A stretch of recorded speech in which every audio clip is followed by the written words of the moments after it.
All right. All right. So one thing we have we have a YouTube channel which we post CFAR conferences on, unless there's very clear identifiable information about patients, and then we don't. So is that okay with you guys if we do that? Okay, great. All right. Well, I'm very impressed. We already have 20 people here, despite it only being 12:02. Oh, and there's the 2-year-old. Do you want to come say hi too?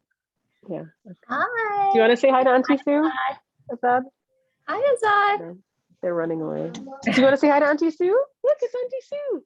Hi, Azad. Hello. Hello. We have a new member. Yeah. He somehow keeps finding screwdrivers in my house and is like running around with them. It's very dangerous. Okay. Well, we actually have a fairly large group already here. So why don't we go ahead and get started? So everyone, welcome back to the Friday CFAR Clinical Conference. We're excited to start another year of fun programming, which we hope is educational for everybody. And I'm incredibly excited that the first session that we are starting with is with a really fun and fantastic panel consisting of our very own Dr. Sue Tuddenham, Matthew Hamill, and Khalil Ghanem, who I'm sure everyone knows here are true STI gurus. It takes a lot to be a guru, but we have three true STI gurus here to talk to us about the new STI treatment guidelines that actually came out just I guess now about a month ago or so. And so I'm going to go ahead and turn it on over to them, and they are going to wow us with all of the STI knowledge. And at the end of this, we will all be not gurus yet, but close. We'll be close to being gurus. Oh, fantastic. Let's see. I think I just tried to share my screen. Did it work? Yep, it looks good. Okay. Perfect. All righty. Okay. So let me just test. So, okay. Is it advancing okay for you? Yeah, looks okay, good. Perfect. All right. So thank you so much, Natasha, for inviting us. And as you said, the new CDC STI guidelines finally came out. They were supposed to come out a little sooner, but the CDC's been a bit busy with something you might have heard of called coronavirus. So they're finally out now. I think our objective is by the end of this presentation, you'll be able to identify appropriate management strategies for some common sexually transmitted infections based on the new and updated guidelines. These are our disclosures. And we basically thought we would go through to make this sort of more interesting and I think interactive. We go through a few cases that will highlight some of the updates that we really wanted to talk about in the STI treatment guidelines. We'll go through the first few. We have a couple at the end that we might just skip if we're running out of time. Certainly we'll have lots of time for discussion at the end. So I'll go ahead and go into the first case, and I'll try to read it aloud. So in case anybody is listening on their phone, dialed in on their phone rather than on the video chat, you'll be able to understand what we're talking about. So our first patient is a 23-year-old cisgender man with HIV, excellent CD4 count and undetectable viral load, who comes in complaining of a penile discharge, which began about 2 days ago. He reports condomless, receptive, anal and oral sex, and as well as insertive anal and oral sex, and sex with a new same-sex partner. He's had intermittent adherence with condoms, and he has a past history of chlamydia, which was treated 2 years earlier. Oh, it looks like this is our, sorry, we missed a little piece in this. So he is HIV positive, and on exam, he has a purulent urethral discharge, no skin lesions, no evidence of lymphadenopathy, and his rectal exam is normal. So we're going to go through this in the interest of time, but I'd like you to think a little bit about which diagnostic test you'd want to obtain in this patient. In terms of the tests we obtained, a urine gonorrhea was positive, a urine chlamydia was negative, his pharyngeal gonorrhea was positive, a rectal chlamydia and rectal gonorrhea were negative, and his syphilis testing, his treponemal EIA was negative. So how would you manage this patient is really what we want to discuss here. And I think this will highlight some of the updates in the guidelines. So as we saw, he has a positive urine gonococcal test and a positive pharyngeal gonococcal test. So the treatment now of uncomplicated gonorrhea in the new STI treatment guidelines, which actually changed as of 2020 because there was an MMWR update that came out in December 2020. The treatment now is 500 milligrams of IM ceftriaxone. If chlamydia is present or is not ruled out, you would add on 1 week of 100 milligrams of oral doxycycline taken twice daily. Now, I think this is a significant change from the 2015 guidelines, because if you recall, the 2015 guidelines recommended 250 milligrams of IM ceftriaxone plus azithromycin. So this is a change. We're going now to ceftriaxone monotherapy unless chlamydia is present or not ruled out. Alternative regimens for urogenital rectal infections include oral cefixime 800 milligrams, and you'll note that's a higher dose than was recommended previously in the 2015 guidelines. Or for someone with a true allergy to ceftriaxone or cephalosporins, intramuscular gentamicin 5 mg per kg plus 2 grams of oral azithromycin. Another really important update is that the new guidelines recommend that patients with pharyngeal gonorrhea should be treated with ceftriaxone. Really, no alternative regimens are recommended, and a test of cure should be performed 1 to 2 weeks later. So this is a big change. Basically, anyone with pharyngeal gonorrhea now is supposed to have a test of cure, either with a culture or a NAT test. And I would say that the guidelines say 1 to 2 weeks later, but even the guidelines acknowledge that there may be an increased risk of false positives at 1 week. So I really would try to err on testing at around 14 days rather than 7 days if possible, to minimize the risk of that occurring. A reported history of penicillin allergy should prompt clinicians to obtain more information about the nature of that allergy. Remember, most people who think they have a penicillin allergy may not have it, and certainly there's relatively low cross-reactivity between penicillin and ceftriaxone anyway. Remember, everyone who's diagnosed with gonorrhea should be rescreened in 3 months because the rates of reinfection are high, and then all sex partners in the preceding 60 days should be evaluated and treated. All right, so I think there's some significant updates to the treatment guidelines for gonorrhea, namely now going to intramuscular ceftriaxone alone at a higher dose versus the previous guidelines, and that pharyngeal gonorrhea should have a test of cure. So moving on with patient 1. So he continues to have some adventures. 6 months after his successful therapy for gonorrhea, he presents now complaining of severe pain with defecation, also evidence of blood and mucus in his stools, and a sensation of incomplete bowel emptying, which we call tenesmus. He uses condoms intermittently still and reports 2 same-sex partners in the past 3 months with receptive anal intercourse. On exam, he experiences significant tenderness with a digital rectal exam, and there is some small amount of bloody discharge seen. There are no obvious lesions in and around the anus, and the rest of the exam is unremarkable.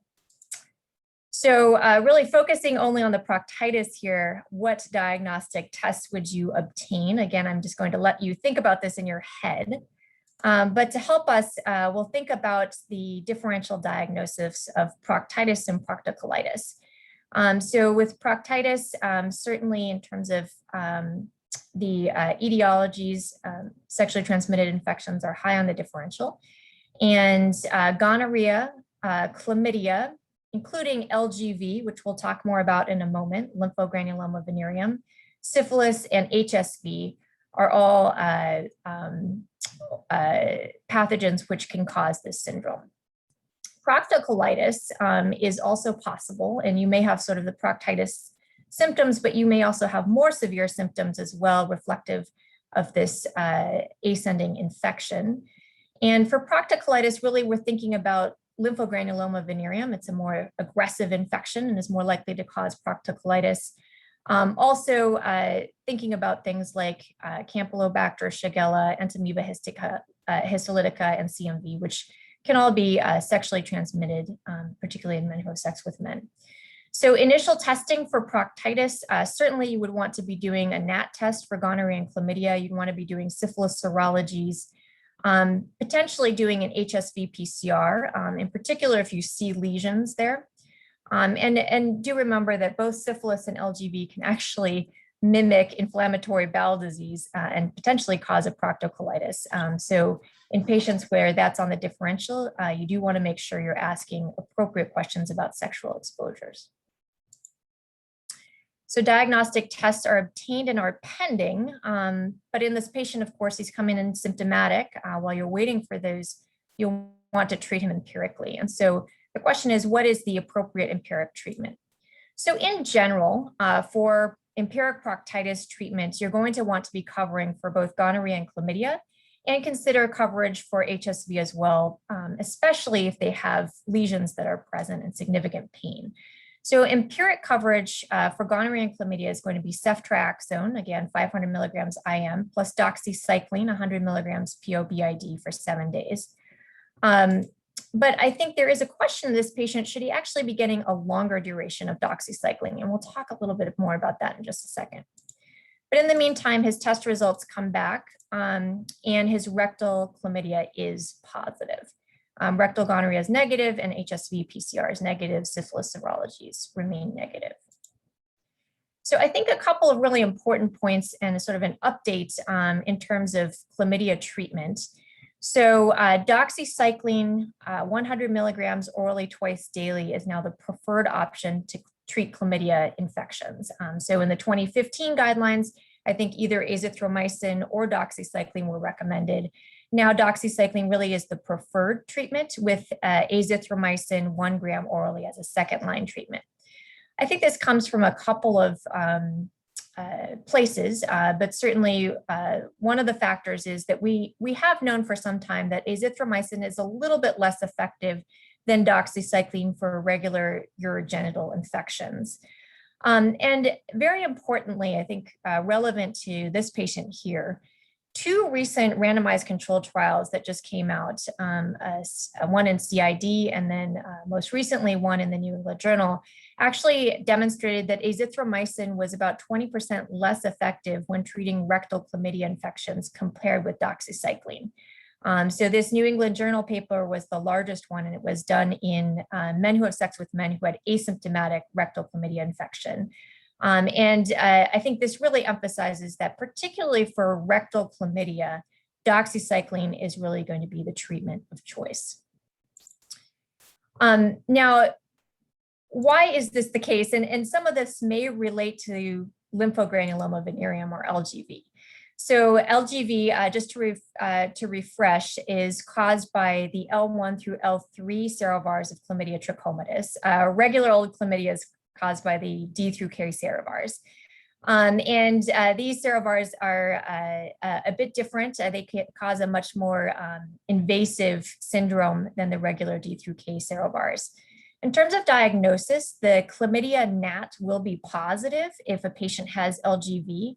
But most of us don't have access to specialized testing for LGV. Even at Hopkins here, it's not really available. So diagnosing LGV is really going to be more of a clinical diagnosis or clinical suspicion in the setting of a positive chlamydia.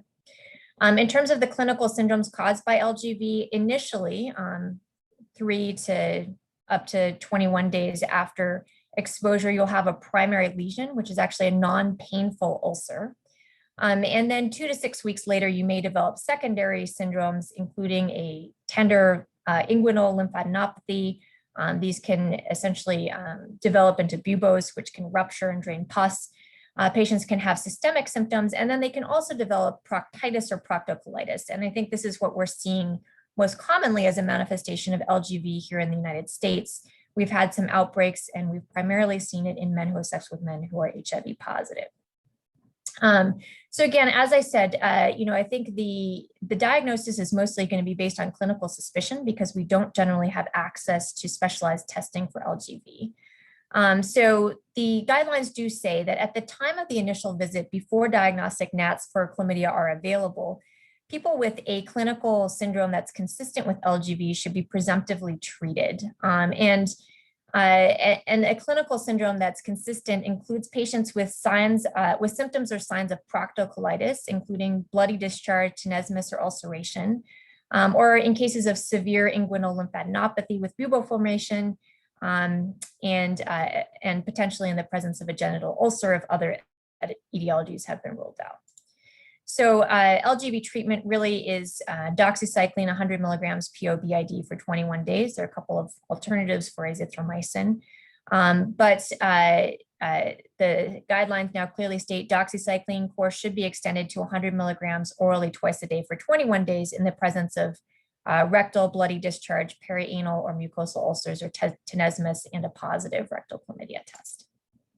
So really in this patient, he should be, he should have been treated upfront empirically with ceftriaxone, but because of his severe symptoms, he should also have had doxycycline 100 milligrams PO/BID for 21 days. So take-home points for chlamydia proctitis. Again, as I mentioned, there are no currently commercially available tests that distinguish between LGV and non-LGV strains of chlamydia trachomatis, though the chlamydia NAT test will be positive if they have LGV. And the treatment duration for chlamydia proctitis really depends on symptoms. So asymptomatic or very mildly symptomatic persons can be treated with 1 week of doxycycline, whereas moderately to severely symptomatic persons might have LGV and should be treated with 3 weeks. So I'll go ahead and turn it over now to Matthew for the next case. And Matthew, you can just say advance slides when you want me to advance them. Thank you, Sue. I saw that there was a comment from Yuka in the chat, which would be is helpful for people to know that Yuka's lab can do a research use only test for LGV, which can be very helpful, at least in understanding the causative organisms. Fantastic. Thank you so much, Yuka. I wanted to give a few seconds just to see whether people had any questions about the 2 updates that Sue has just given. If not, then I'll carry on. Matthew, Eileen is asking, do you all routinely order the serology for LGV? I would be interested to see what Matthew does. I have not. I think that's not necessarily straightforward to order. And really, I think the diagnosis and treatment here is going to be based on clinical suspicion, but perhaps Matthew, you do. I'm not sure. I don't. I do everything to avoid LGV serology. I think that it's very difficult to interpret.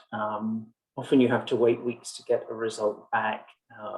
So I don't find that it's helpful at all in managing patients. I think it may be interesting from an epidemiological point of view when you want to look at evidence of population burden of LGV, but I don't use it at all in the clinical management of patients. This is Yuka. I just wanted to reiterate one thing that Sue brought up to soft pedal the guidelines. But if you get a repeat NAT test at 7 days, you really risk getting a false positive, as she pointed out, just because it'll hang around. So I completely agree with 2 weeks. I even think 2 weeks might be a little on the early side, but I'm not recommending you don't do what the guidelines say. You should do a test of cure, but you might find some people would still have DNA present. Yeah, and I will say we've gotten a bunch of questions on the STI warm line in this very scenario where, somebody's come back at 7 days, and I do think some of these are just testing a little too early.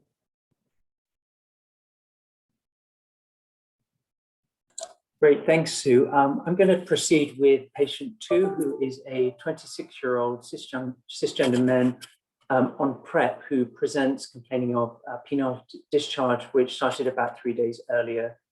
He reports condomless vaginal sex with a new partner 1 week prior.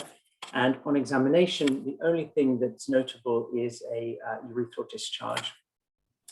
As is standard, a urine gonorrhea and chlamydia NAT are obtained and sent for testing, and the patient is treated presumptively for chlamydia and gonorrhea with IM ceftriaxone and doxycycline at the dose that Sue's already outlined. He comes back 9 days later saying that he has persistent symptoms. They never resolved. He took his therapy as instructed, and he denies any new exposure since his last visit. Next slide, please.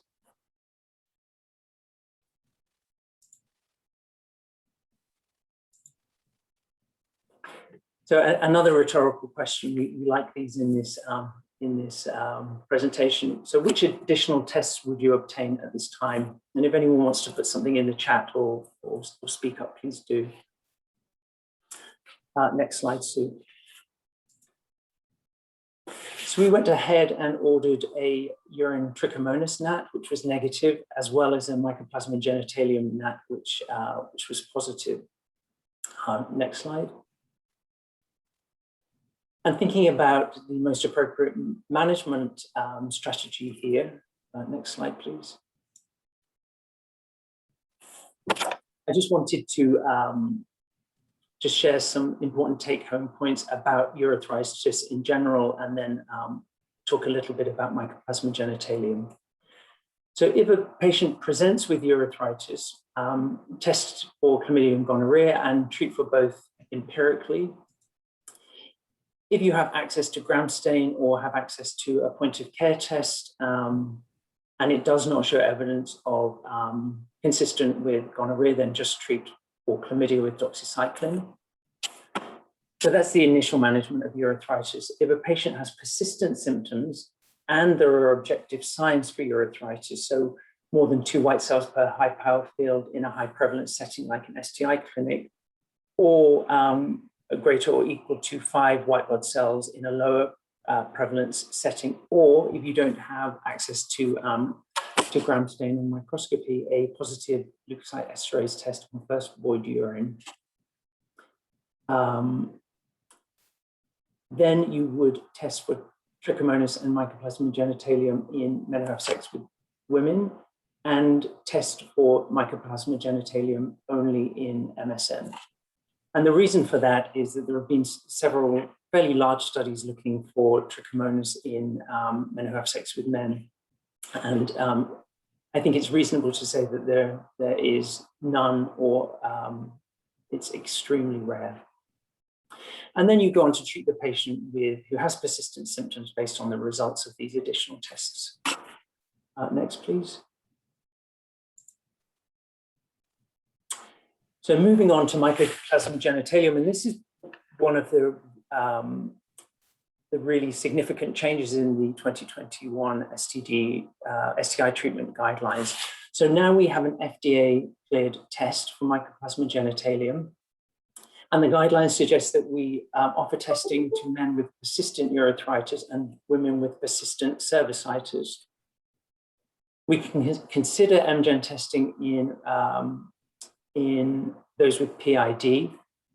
We should not be routinely testing extragenital sites, and we should not be using it as a screening test, so testing in asymptomatic individuals. In terms of partner management, if you can test a partner, then test them and treat those who are positive. If you're not able to test a partner, then you can use the same regimen that you're using to treat the index person. And in terms of what treatment to use, we now have a 2-stage therapy approach. And what we're trying to do is to prevent further development of Mycoplasma genitalium antimicrobial resistance. So the treatment is based on whether or not you have access to resistance testing. If you do have access to resistance testing, and most of us don't, and the result comes back as showing a macrolide sensitive organism, you pre-treat with doxycycline 100 milligrams BID for 7 days, followed by azithromycin at 1 gram initially, then 500 milligrams daily for 3 additional days. If you don't have access to macrolide resistance testing, then you treat as if that person has macrolide resistant mycoplasma genitalium. And in that scenario, you would use doxy at the same dose and duration, followed by moxifloxacin 400 milligrams orally for 7 days. Next slide, please. I think the next slide, Matthew, is our next case. Do you want to pause for a second and see if there are questions? I see that Steve Berry asked, are both of those gnats, I think meaning the Trichomonas vaginalis in a man and then the Mycoplasma genitalium test, now easy to order? And how do you order the mycoplasma test? So ordering the Trichomonas test is straightforward. We have the triple urine and vaginal gnat available, and so that's chlamydia, gonorrhea, and Trichomonas that you can order in anybody. In terms of Mycoplasma genitalium testing, that gnat is available. I'm hesitating here slightly, waiting for Sue to correct me. I believe that we are live with Mycoplasma genitalium testing in-house at Hopkins. Yeah, I'm not sure, Matthew. I just tried last week, and I was going back and forth with Heba, so I actually was not able to order last week, but it may be different this week. It's okay. You're asking a great question because things are just shifting in our lab right now. So what I ended up doing, it is possible to order it either to Quest or to LabCorp at the moment. But I think very shortly, if not already, we will have it available to order at Hopkins. This is just something that's actually changing in the last couple of weeks. So is it because with I forget which one, but one of LabCorp or Quest will not, you can't order it in men in one of those, and I can't remember which one it is, but when our testing comes online internally, will it be the same for men and women in terms of how you order and in terms of samples, like specimen type and etc.? Go ahead. Yeah, there should be no difference. As you mentioned, LabCorp, Natasha, I would just put out a word of caution that LabCorp make it difficult to know whether you're ordering just a Mycoplasma genitalium test or what they call a genital mycoplasma panel, which gives you results for urea plasmas as well. That creates a whole world of pain. So I would sort of recommend just being careful not to order that. Yeah, but it sounds like our in-house testing will be coming online soon. Yeah, Yuka, I think, was trying to speak. I don't know if you had an update on that, Yuka. Yeah, so we do have MGENT testing on our Hologic Panther instrument, so we could do it as a test. We do it. It's not one that we offer as a resultable test on I want the kit, but we can do it. So if in the short term you want that, we also have something called SpeedX, which will let you know about resistance, and roughly half of the people will have resistance. So it's worth checking. So it's possible. I'm a little bit hesitating because I would say that Matthew and Sue, I've been on some of the calls too, and Heba are committed to trying to get MGENT testing for people who have persistent urethritis, and we will make it happen. It's just at an odd time right now. So in the short term, if you want diagnostic certainty, I can do it for you. But I think we need a more permanent solution, which we've been working on. It's just not fast. I think it's coming. Yeah. It's coming. Yeah, I think, again, Heba, I guess, has developed an in-house and really it should be available very, very shortly if it's not already. Like I said, I tried last week and had a little difficulty. Yeah, but I gave her a bunch of samples for her to validate the assay, so it should happen. Great. Okay. And then 2 additional questions. One from Meredith is this test done through urine or swab? And one from Eileen, which is how do we define persistent urethritis? Yeah, so Meredith, the test will be available on both urine and swab tests. And I think Eileen's question about persistence is excellent. I'll start hand waving here a little bit. I don't think there's any formal definition of what persistent means, but in practical terms, if you see somebody with urethritis, you treat them and it gets better,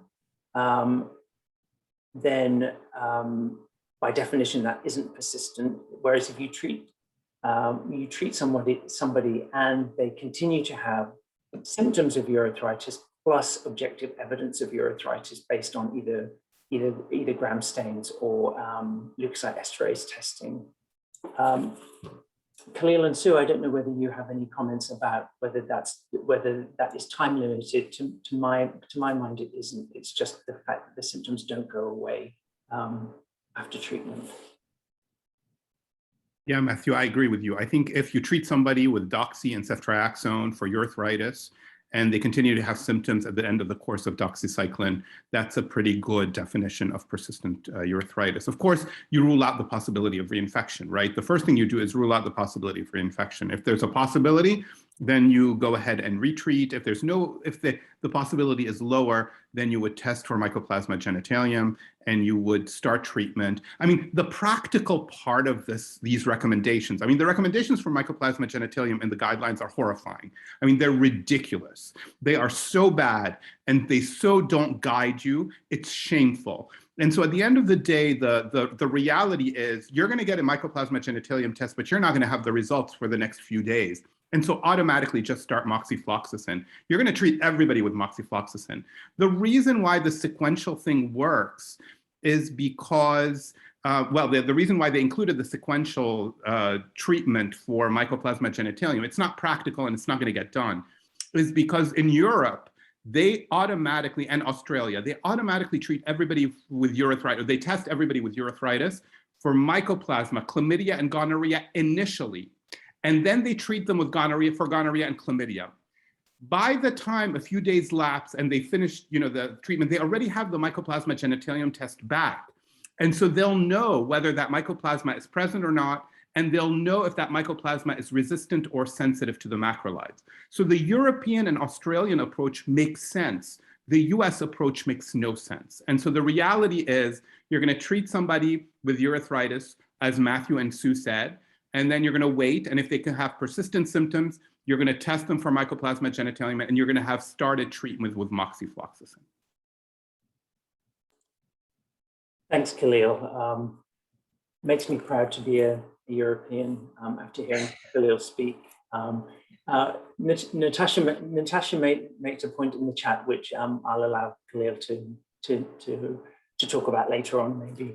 I'm going to move on to patient number 3. This is a 30-year-old transgender woman with well-controlled HIV who presents for routine follow-up. She was diagnosed with secondary syphilis with typical features 9 months previous. At that time, she was treated with a 2-week course of oral doxycycline to 100 milligrams BID. Due to a penicillin shortage, she took all of her medication without any complications. When she was diagnosed with secondary syphilis, her RPR was 1 in 64, and then at 3 and 6 months later, her follow-up titers were 1 in 32. And when you see her again, so this is now 9 months later, her titer remains at 1 to 32. She's had no repeat sexual exposures, and her physical exam is normal. Next, please, Sue. So what's the most appropriate management approach? And just in the interest of time, we're going to move straight on. Again, I think these are some really helpful new guidance in the 2021 treatment guidelines. And I think the first point that I'd really like to stress is that we have to wait for a full 12 months following treatment for early syphilis and a full 24 months following treatment for latent syphilis to give enough time so that we allow for that 4-fold decline in titer. So it really does make it clear that we should not overreact to a non 4-fold decline at 6 months. We need to wait for the full 12 months. I mean, of course, this is if evidence of re-exposure and reinfection, in that case, then you would go ahead and retreat. And then the next important thing is around when do we do a lumbar puncture, and how frequently we might need to do that.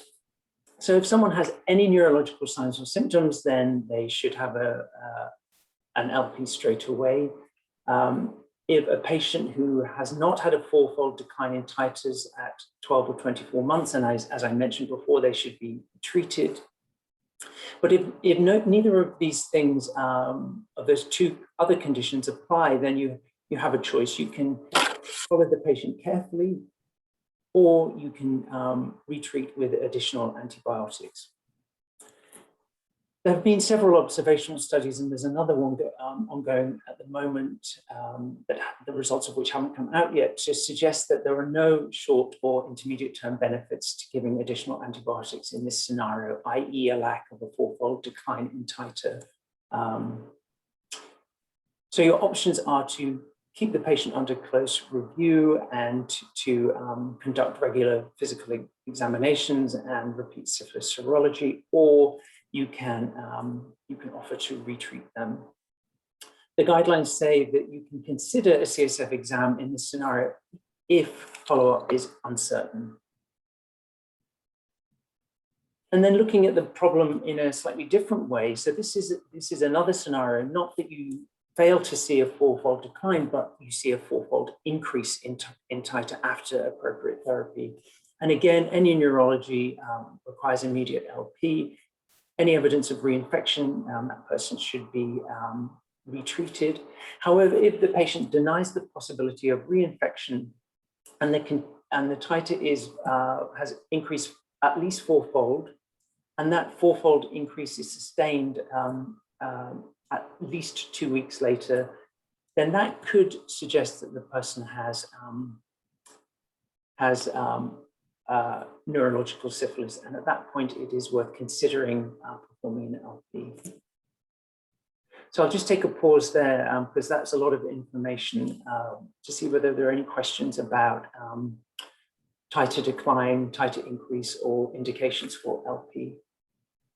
So Matthew, does that mean we shouldn't even be checking titers unless it's a year between treatment and the recheck? Should we just not even bother?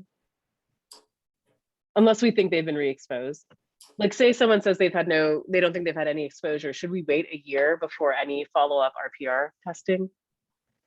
So the guidelines don't tell us that we should dispense with interval testing. I mean, that could be a strategy. I think what would be concerning is if during that time the RPR continued to increase, then you may have lost the ability to intervene early and diagnose occult neurosyphilis.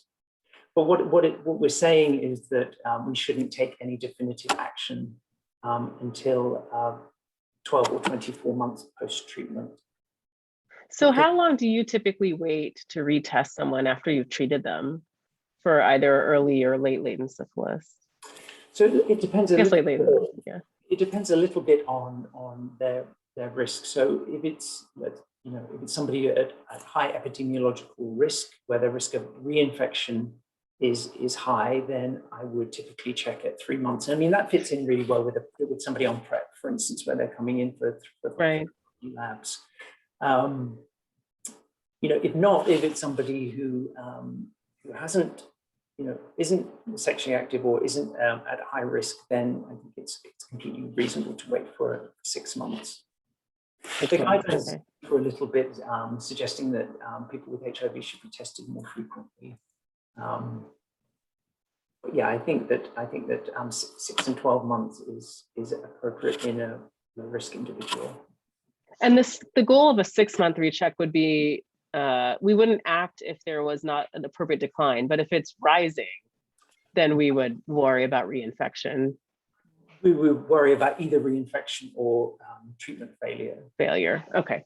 So okay. And what is the likelihood, Matthew, of treatment failure if it's truly early or primary disease and you treat it appropriately? What is the likelihood of treatment failure in that scenario? Yeah, that's a great question. I don't have percentage to answer that question. I mean, it's low, but what Okay. low precisely means, I don't know. And so if you want to step in, that would be great. 5% is the classic. So if you used penicillin and you treated somebody who was immunocompetent for primary or early syphilis, any early syphilis stage, the likelihood of failure, the classic data suggests that it's 5% with penicillin.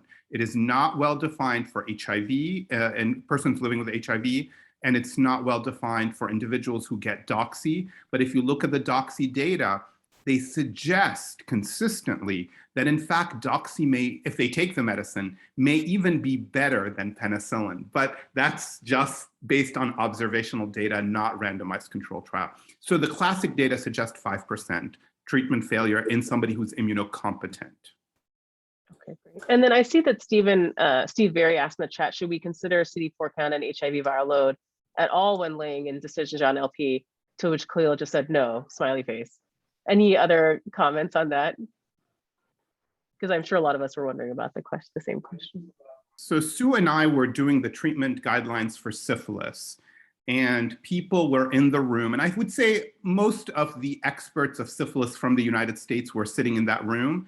And so Sue asked the question, how many of you would actually do a lumbar puncture in a patient who has a CD4 count less than 350 and no neurological symptoms? How many people raised their hands, Sue? Yes, nobody of the experts. So there you have it. Yeah, I think that with the new guide, well, anyway, we'll get into this, but I think we're sort of, moving back to some extent on recommendations for LP, except in particular circumstances that Matthew covered. I think the one other point I was just going to make, Natasha, is that as Matthew was saying, I think the recommendations for persons with HIV and primary or secondary syphilis are that they be evaluated at 3, 6, 9, 12, and 24 months with serologies. And I think that fits in well with the fact that probably those people who are acquiring primary or secondary syphilis are at high epidemiologic risk. So, I think that it sort of makes sense from both of those perspectives. Yeah, thank you, Sue. Eileen makes a point about the risk of reinfection by 12 and 24 months, and that how a large proportion of the people that we see will be at risk of reinfection. And I think that's a really sage observation that many people will. So it makes diagnosing treatment failure actually very difficult, because the assumption that we operate under most of the time is if somebody has had a repeat exposure, then it's much more likely that they'll have a reinfection rather than a treatment failure. Okay, we could go to the next slide, Sue.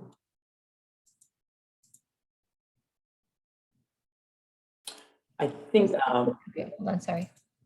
There we go. I think, okay, we've discussed that. The only thing that I'll focus on for a minute is the last point, that there is no longer a need for a follow-up LP at 6 months after the treatment of neurosyphilis in anybody who is HIV uninfected, or people with HIV who are on ART, if they have an appropriate clinical and serological response. So this, the sort of the routine 6-month LP is no longer recommended. We can go to the next slide. So continuing with this patient, she continues to come to clinic, and at 12-month follow-up, RPR has declined to 1 to 4, so she has a very nice decline in her RPR. However, 1 year later, she presents complaining of tinnitus and hearing loss, and reports recent condomless sex with 2 new sex partners. She's immediately or same day evaluated by ENT, who document bilateral sensorineural hearing loss. The remainder of her exam is normal, but her RPR has increased pretty dramatically to 1 in 256. So we can go to the next slide. And the next slide after that.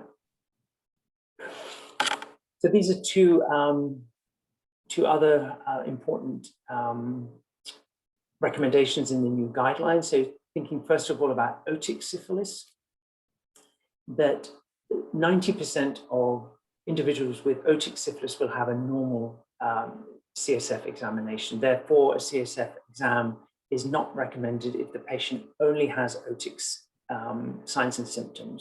If they have any other neurological signs or symptoms, then this statement doesn't apply. And the treatment is with IV penicillin as for all neurological syphilis. And some individuals use corticosteroids, but the guidelines say there's not evidence to support that. I must say that historically I've used corticosteroids with any neurological syphilis because of a concern, a theoretical concern about precipitating a Yarix-Herxheimer reaction and inflammation and swelling in essentially in a closed box. In terms of ocular syphilis, 40% will have a completely bland CSF, even though they have clear-cut ocular syphilis. And therefore, a CSF examination is not required if the patient only has ocular signs and symptoms. The guidelines do say that if a person has ocular symptoms but no ocular signs on ophthalmological examination, then an LP might be helpful in that scenario. And again, treatment is with IV penicillin. No, next slide, Sue. Yeah, I think the next one goes into our next case. So maybe we'll just pause and see. It looks like there may be new questions in the chat. I'm going to add one comment, apologies. I was going to add just one comment, which I think is really important.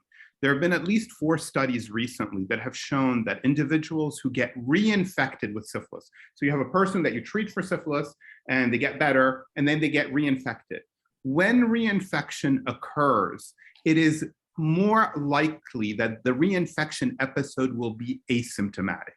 So the patients will be less likely to have a genital ulcer and to have florid manifestations of secondary syphilis.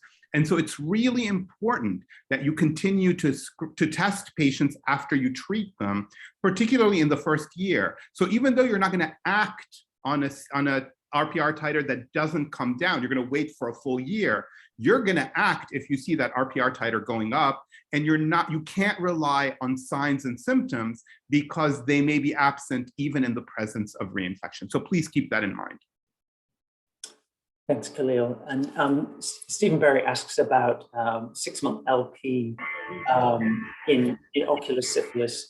So it does mean that we don't need to do a follow-up LP as long as the patient has responded clinically and as long as you are seeing an appropriate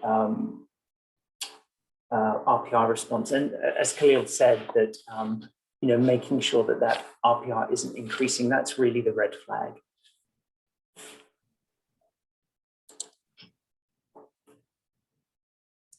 All right, so I think if we don't have any further questions, we'll go on. And we may be sort of starting to run out of time here, but that's okay. We have another case here, patient 4. This is a 22-year-old cisgender woman. And in this case, her recent HIV test has actually been negative, but she's complaining of a vaginal discharge. She has had 1 male sexual partner in the last month. On exam, she has a thin gray vaginal discharge, and the remainder of the exam is unremarkable. A wet mount is performed, which reveals motile trichomonads and no other abnormalities. So what's the most appropriate management strategy? So first of all, of course, you would want to test her again, but assuming that she's, again, HIV negative, I just wanted to highlight one change in the guidelines, which is not directly relevant to Bartlett Clinic, but for those of you who see patients in other clinics as well, this may be important information. So Trichomonas vaginalis is what this patient has, of course, and the majority of infections are asymptomatic in both men and women, though it can cause vaginitis and certainly as Matthew already discussed, can cause non-gonococcal urethritis in men who have sex with women. So diagnosis is via PCR, really. Culture is a special send-out test. Wet mount is not particularly sensitive. It's actually only about 50% sensitive. The vaginal pH is usually elevated. And the change to the treatment guidelines is now that metronidazole 500 milligrams PO BID for 7 days is recommended as the first line treatment for all women, whether they're HIV positive or not. So in the 2015 guidelines, women living with HIV were recommended to have a full week of treatment, whereas HIV negative women could have just a single dose of metronidazole. However, the new guidelines now recommend 500 milligrams PO BID for all women, whether HIV positive or negative. And that's based on a new study that came out in 2018, I believe, by Patty Kissinger, which showed that even in HIV negative women, a week of metronidazole was more effective than a single dose. Metronidazole 2 grams PO times 1 is still okay for men, and tinidazole 2 grams times 1 is okay for both men and women. Just keep in mind with trichomonas that there is a relatively low, but not 0% of strains that have evidence of nitroimidazole resistance. So certainly we do sometimes get these patients coming back who we just can't seem to get rid of the trichomonas and their symptoms are continuing. Of course, as with any STI, the first question is, did they get reinfected? So did their partner get appropriate treatment, and did they abstain from having sex until both of them were appropriately treated, or do they have a new partner? Secondly, did they adhere with their medications? But if those two things are off the table, it is something to think about that in some of these individuals, there may be some nitroimidazole resistance. Partners in the preceding 60 days must be treated. And I do have to emphasize again, because I think this sometimes gets forgotten, that the recommendations are that women with HIV who are sexually active should be screened annually for trichomonas, in addition to gonorrhea and chlamydia. And I will say that certainly, I think in the somewhat older female population in Bartlett Clinic, trichomonas is certainly something that we detect much more so, I would say, than gonorrhea or chlamydia. So it's an important thing to keep in mind. So I'll pause there and see if there are any questions on that. Sue, is there any data that it's at all possible to get a proctitis from trichomonas? Yeah, I have not. I know there's a couple of studies that have looked into that a little bit. I have not thought that is a really a common cause of proctitis, and I haven't seen great evidence for that. I don't know if Khalil or Matthew have seen anything more, but it's definitely not something that I routinely consider on the differential or test for. I don't test for it at all, so I was just curious. Okay. And then you guys asking, Sue, do you want to talk about vaginal screening for TRIC in asymptomatic persons? Sure. So I think the recommendation in women with HIV is to screen. So meaning screening tests, which means doing the test on patients without symptoms at least annually. So certainly if a patient's symptomatic and coming in, that might be something you want to test for. But even if they're asymptomatic, women with HIV who are sexually active should be screened annually. There isn't a recommendation to screen in other populations at this point, but certainly in women with HIV, that is a recommendation. Yuka, is that what you were getting at? Yeah, and I was just wondering where the winds are blowing for people who don't have HIV, since it can increase your risk for HIV. And so we are just doing it as a service on I Want the Kit, but I'm not sure it's part of the recommendations. And I was wondering where you think that's going to go. Yeah, I think that's a really interesting point. And certainly, I'm not sure if everyone realizes, but as far as we know, we think that trichomonas is much more prevalent than either gonorrhea or chlamydia, though it's not a reportable disease. So to get an actual handle on exactly what the prevalence is in the US population is a little bit more difficult.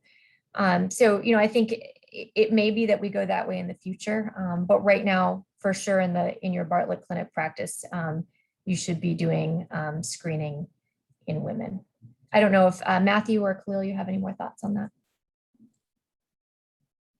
We just introduced the rapid test for trichomonas called the Awesome test at the Baltimore City STD clinics, and we've just been picking up a lot more trick, particularly in those who have a negative wet mount. So just to echo your point, Sue, that it is very common. It's estimated to be more common than chlamydia, gonorrhea, and syphilis combined.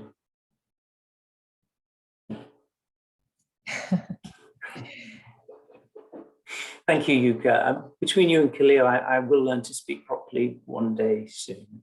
I see. I think we're just about at time. So Yeah. Matthew, I don't think that we have time to go through our last couple cases, but certainly if people have other questions about anything else in the guidelines, we're happy to answer that right now. Were there anything guidelines related in the last couple of cases that you guys want to emphasize, or is it anything new that you hadn't had a chance to talk about yet? Well, I think with the trichomonas case, it was that, whether women are HIV positive or negative, the recommendation now is for a full week of metronidazole rather than the single dose that was an acceptable option for HIV negative women previously. And then Matthew, I guess I'll let you cover what your most important take-home points were from the syphilis case.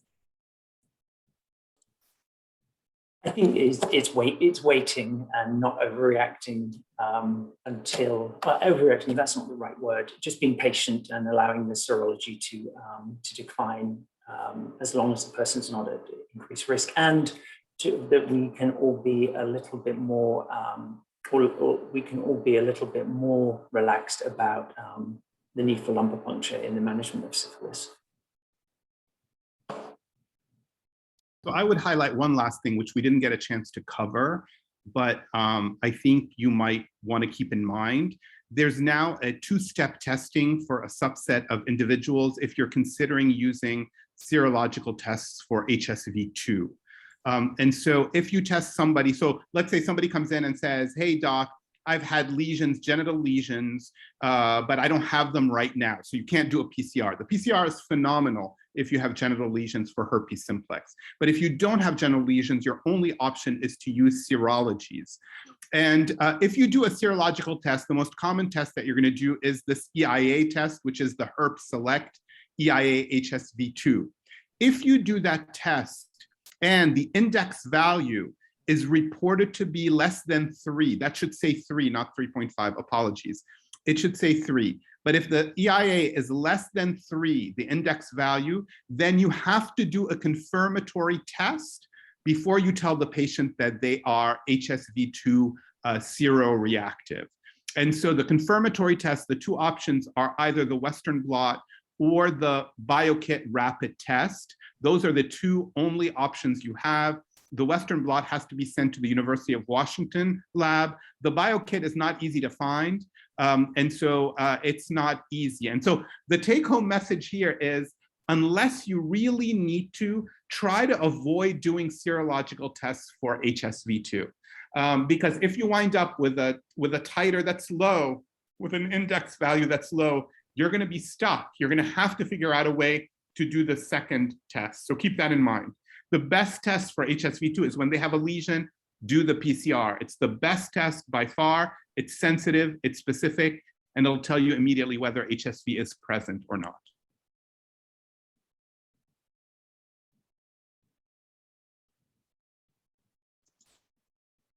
Any other last minute questions from the group? All right.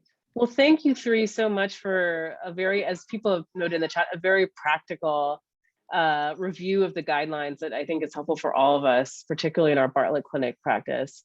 It is much, much appreciated. And we're very lucky to have access to three phenomenal experts in STIs.